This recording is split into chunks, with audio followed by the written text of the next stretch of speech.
मुजफ्फराबाद के नवाही इलाके बलगरा के मकाम पर क्लाउड ब्रस्ट, खातून जाँ भाग, 4 से ज्यादा मकानात नाले में बह गए। बलगरा नाले में तूफानी आने से 2 मसाजिद भी शहीद। रेस्क्यू टीमों की जानिब से खातून के इलाज को निकाल लिया गया। मजीद हलाकतों का खदशा। लोअर कोहिस्तान में मुसलसल तेज बारिशों के बाद सैलाबी सूरत हाल पैदा। इलाके गुलूबांदा से बंकड़ तक सड़क सैलाबी रैली की वजह से बंद। कराक्रम हाईवे भी मुकम्मल तौर पर बंद। सैलाबी रैली में 3 जानवर बह गए। जुड़वा शहरों रावलपिंडी इस्लामाबाद में गर्दो गुबार का तूफान और तेज आंधी के साथ बारिश और यालाबारी। कई दरख्त गिर गए, गाड़ियों को नुकसान पहुंचा। पेशावर में तेज आंधी और गरज चमक के साथ बारिश ने मुख्तलिफ इलाकों में तबाही मचा दी। अचीनी बाला में बारिश और तूफान से मस्जिद की छत मुनहदम, कोई जानी नुकसान नहीं हुआ। हयाताबाद इंडस्ट्रियल स्ट्रीट में बिजली के खंभे ट्यूबवेल पर गिर गए। हयाताबाद स्पोर्ट्स कॉम्प्लेक्स का बोर्ड गाड़ियों पर गिरा, 2 गाड़ियों को नुकसान पहुंचा। दियामिर में शदीद आंधी से निजाम जिंदगी दरहम बरहम, बिजली के पोल और लाइनें गिर गई, बिजली की फराहमी मुतासिर। मैंगोरा और सवात में तेज आंधी के साथ बारिश, मट्टा में तेज बारिश के साथ यालाबारी। दियामिर के बाराई इलाकों बाबूसर टॉप, नांगा पर्वत और बट्टूगा टॉप पर वक्फे से बर्फबारी का सिलसिला जारी। चिराज शहर और गिरतुरवा में तेज बारिश के बाद मौसम खुशगवार। बाबूसर टॉप पर मौजूद सयाह बर्फबारी से लुत्फानंदोज और हसीन मनाजिर से महसूस हो रहे हैं। Army chief field marshal general Asim Munir का दौरा ईरान। ईरानी मुसल्लह अफवाज के चीफ ऑफ जनरल स्टाफ से मुलाकात। अफवाज के दरमियान ताउन बढ़ाने और 2 तरफा दिफाई ताल्लुकात को मजबूत बनाने पर जोर दिया गया। खित्ते में इस्तेहकाम और खुशहाली के फरोग के लिए इक़दामात पर बातचीत हुई। सरहदी इलाकों को तिजारत और इक्तिसादी रवाबित के मराकज़ में तब्दील करके इम्कानात का भी जायजा लिया गया। फील्ड मार्शल आसिम मुनीर को ईरानी मुसल्लह अफवाज की जानिब से गार्ड ऑफ ऑनर भी पेश किया गया। वज़ीर आज़म शहबाज शरीफ तुर्किया और ईरान का 2 रोज़ा सरकारी दौरा मुकम्मल करके आज़रबाईजान पहुंच गए। लाचेन एयरपोर्ट पर आज़रबाईजान के वज़ीर ख़ारजा जेहोन बैरामोफ ने वज़ीर आज़म का इस्तकबाल किया। वज़ीर आज़म सैफरी के इजलास में तुर्क सदर रजब तय्यिब एर्दोगान और सदर इल्हाम अलीयोव के हमरा शरीक होंगे। वज़ीर आज़म शहबाज शरीफ की सदर इल्हाम अलीयोव से 2 तरफा मुलाकात भी मुतवक्किल। पाकिस्तान तुर्किया आज़रबाईजान सैफरी की ताउन के नए इम्कानात ज़ेर गौर आएंगे। वज़ीर आज़म शहबाज शरीफ आज़रबाईजान के बाद ताजिकिस्तान का दौरा भी करेंगे।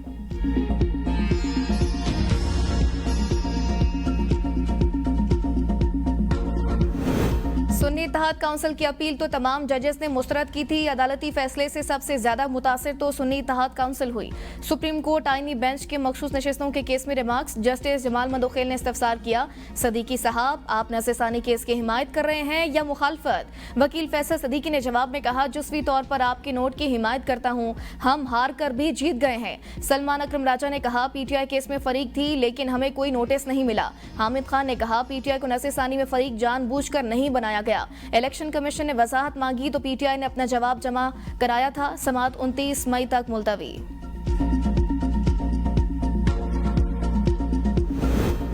जजेस ट्रांसफर केस, अटॉर्नी जनरल के दलाल मुकम्मल, दरख्वास्तें मुस्तरद करने की इस्तदा। सुप्रीम कोर्ट आईनी बेंच ने जुडिशल कमीशन के इजलासों से मुतालिक तफसीलात तलब कर ली। दौरान समाअत जस्टिस शकील अहमद ने सवाल उठाया, सेक्रेटरी लॉ ने ट्रांसफरिंग जजेस के हल्फ न उठाने की वजाहत क्यों दी? अटॉर्नी जनरल ने वजाहत की एडवाइस की मंजूरी के बाद जजेस के नोटिफिकेशन में अभाम ना हो इसलिए वजाहत दी। 4 हाईकोर्ट के चीफ जस्टिस और रजिस्ट्रार की रिपोर्ट में जजेस के तबादले पर कोई सवाल नहीं उठाया गया। जस्टिस मोहम्मद अली मजहर ने रिमार्क दिए, जजेस के रिप्रेजेंटेशन और फैसले का दरख्वास्त गुजार वकला ने दलाइल में जिक्र तक नहीं किया। जस्टिस नईम अख्तर अफगान ने सवाल उठाया, जजेस ट्रांसफर के हवाले से कौन सा उसूल अपनाया गया? क्यों जस्टिस सरफराज डोगर को ट्रांसफर के लिए चुना गया? जस्टिस सरफराज डोगर लाहौर हाईकोर्ट में सीनियोरिटी में 15वें नंबर पर थे, इस्लामाबाद हाईकोर्ट में पहले नंबर पर आ गए। जस्टिस सलाहुद्दीन ने कहा, यह तय होना भी बाकी है ट्रांसफर शुदा जजेस इस्लामाबाद हाईकोर्ट के जजेस हैं या पुरानी हाईकोर्ट के। जस्टिस शकील अहमद ने कहा, जजेस का तबादला आर्टिकल 200 के तहत अवामी मफाद में होगा। अदालत ने केस की मजीद समाअत 29 मई तक मुलतवी कर दी।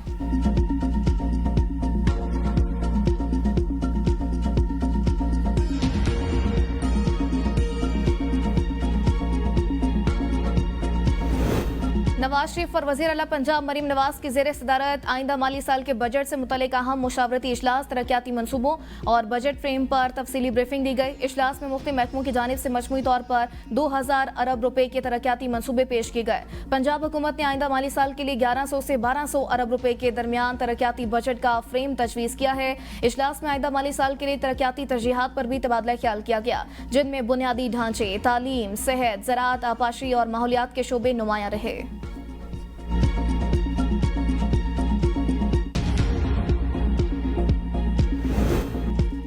सूबा बचाओ तहरीक का दायरा कार फैलेगा, पीटीआई की हुंडा सरकार रोक नहीं सकेगी। चेयरमैन पीपल्स पार्टी बिलावल भुट्टो का खैबर पख्तूनख्वा के सदर मोहम्मद अली शाह बाचा से टेलीफोनिक गुफ्तगू। कहा खैबर पख्तूनख्वा हुकूमत को अवाम से बराह रास्त टकराव की हिकमत अमली महंगी पड़ेगी। खैबर पख्तूनख्वा हुकूमत की जानिब से करप्शन, लाकानूनियत और बेरोजगारी से तंग अवाम पर तशद्दुद काबिल मुजम्मत। पीटीआई के कैंप को आग लगाने पर पीपी कायदीन पर मुकदमा दर्ज। पीपल्स पार्टी एहतजाज पर पुलिस चैलेंज से मुतालिका तवज्जो दिलाओ नोटिस खैबर पख्तूनख्वा असम्बली में जमा करा दिया गया। पीपल्स पार्टी ने जुल्फिकार अली भुट्टो को सियासी तौर पर भी मार दिया। पीटीआई का मैंडेट चोरी करके इक्तिदार में बैठने वालों को शर्म आनी चाहिए। वज़ीर आला खैबर पख्तूनख्वा अली गंडापुर कहते हैं एहतजाज का हक सबका है। पीपल्स पार्टी ने रेड जोन में दाखिल होने की कोशिश की। रेड जोन के अपने SOPs होते हैं जिसके तहत चैलेंज की गई। बानी पीटीआई ने हमें सोच दी है, सियासी जमातों को एहतजाज करने देना चाहिए। पीपल्स पार्टी जमहूरी पार्टी बनती है, इसकी कारकर्दगी सिफर है। IMF ने खैबर पख्तूनख्वा की तारीफ की है। हमारी हुकूमत का 200 बिलियन से ज्यादा का सरप्लस है। सिंध और बलूचिस्तान में पीपल्स पार्टी के वज़ीर आला हैं, वहां सरप्लस क्यों नहीं आया? खैबर पख्तूनख्वा ने कोई कर्जा नहीं लिया।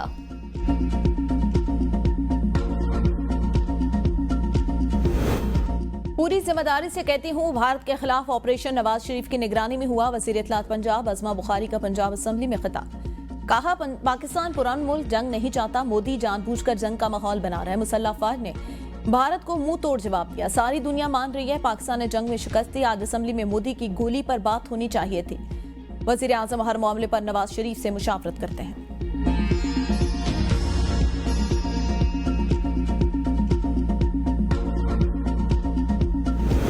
चेयरमैन पीटीआई बैरिस्टर गौहर कहते हैं वादा किया था बानी का केस रवां हफ्ते लगाया जाएगा, फिर ताखीर क्यों की जा रही है? उम्मीद है बानी का केस जल्द सुना जाएगा। इंसाफ फराहम करना अदालतों का काम है, इंसाफ हो तो होता हुआ नजर भी आना चाहिए। अलीमा खान ने कहा चीफ जस्टिस ने कहा था गलती से अमले ने केस लिस्ट में नहीं डाला। आज हम अदलिया से इज़हार यकजहती के लिए आए हैं। बानी पीटीआई का केस ना लगाने के लिए अदालत पर दबाव डाला जा रहा है। बानी का केस जल्द लगाया जाए।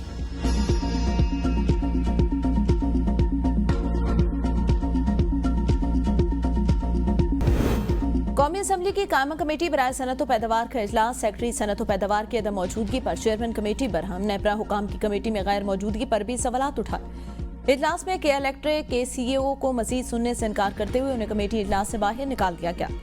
इजलास में यूटिलिटी स्टोर कारपोरेशन के हवाले से भी सख्त मौक़िफ़। किसी भी मुलाजिम को बेरोजगार नहीं होना चाहिए। FBR को हिदायत दी गई वो यूटिलिटी स्टोर के साथ बकाया रकम का मामला फौरी हल करे। आयरन और स्टील सेक्टर को एक्सपोर्ट सहूलत स्कीम में शामिल किया जाए। FBR को नोटिस जारी। के इलेक्ट्रिक के खिलाफ सख्त नुक्ताचीनी की गई। इजलास में बताया गया के इलेक्ट्रिक के 3219 सार्फिन के केसेस अदालतों में जेर इल्तवा। चेयरमैन कमेटी सैयद हफीजुद्दीन और मेंबरान ने के इलेक्ट्रिक की कारकर्दगी, लोड शेडिंग और सब्सिडी केस पर सख्त सवालात उठाए। इजलास में इस बात पर भी जोर दिया गया कि कमेटी अपने इख्तियारात इस्तेमाल करे और कंपनी के खिलाफ कानूनी कार्रवाई की जाए ताकि सार्फिन के मसाइल हल हों।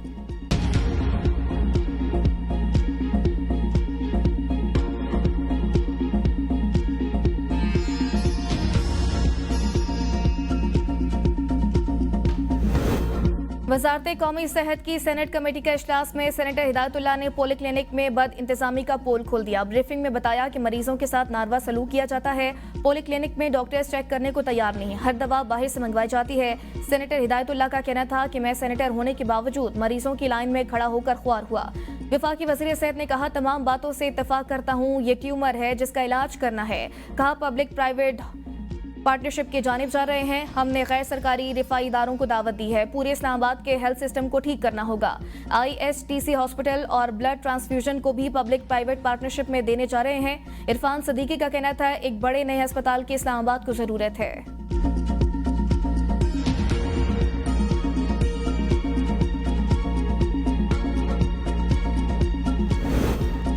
आइंदा माली साल पेट्रोलियम लेवी की मद में अवाम पर बड़ा बोझ डाले जाने का इम्कान। हुकूमत का पेट्रोलियम लेवी की मद में इजाफी वसूलियों का प्लान। IMF को यकीन दहानी करा दी गई।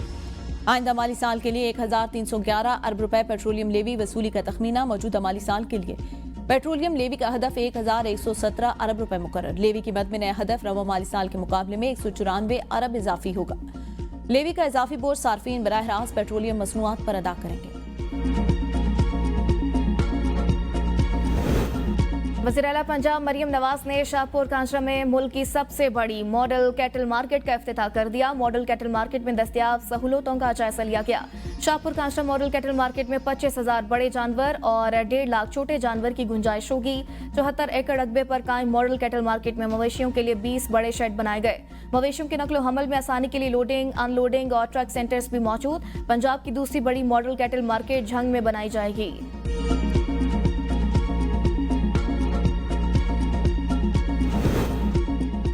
सिंध के दीगर बड़े शहरों में भी इलेक्ट्रिक बस सर्विस शुरू करने के लिए हुकूमत सिंध की कोशिशें तेज। सीनियर वजीर शर्जील इनाम मेमन ने कहा, मुस्तकिल इलेक्ट्रिक गाड़ियों का है।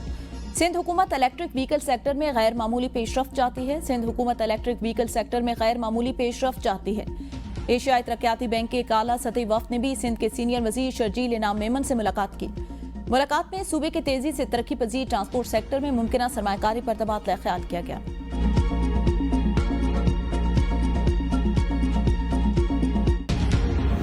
पेशावर में किचन के झगड़े ने 3 जिंदगियां छीन ली। पुलिस के मुताबिक फायरिंग का वाकया पेशावर के इलाके शाह आलम घड़ी में पेश आया।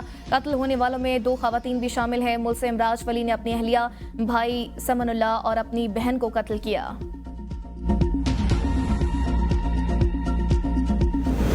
सवाबी में नामालूम अफराद की फायरिंग। स्कूल प्रिंसिपल और उस्ताद जां भाग मकतूल आपस में चचाजाद भाई थे। फायरिंग की वजूहात ताहाल सामने ना आ सके।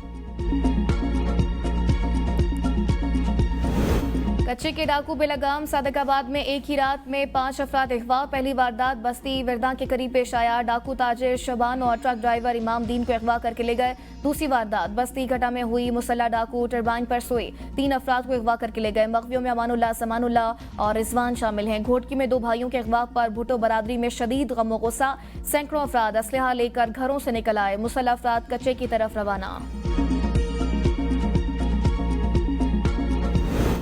जिलहद का चांद देखने के लिए मरकजी रुएत हिलाल कमेटी का इजलास आज इस्लामाबाद में होगा। स्पार्को के मुताबिक आज चांद के नजर आने के इम्कानात ना होने के बराबर। गरूब आफ्ताब के वक्त चांद की उम्र 11 घंटे होगी। यकम जिलहज 29 मई को मुतवक्किल। मुल्क भर भी ईद उल अज़हा 7 जून को होने का इम्कान।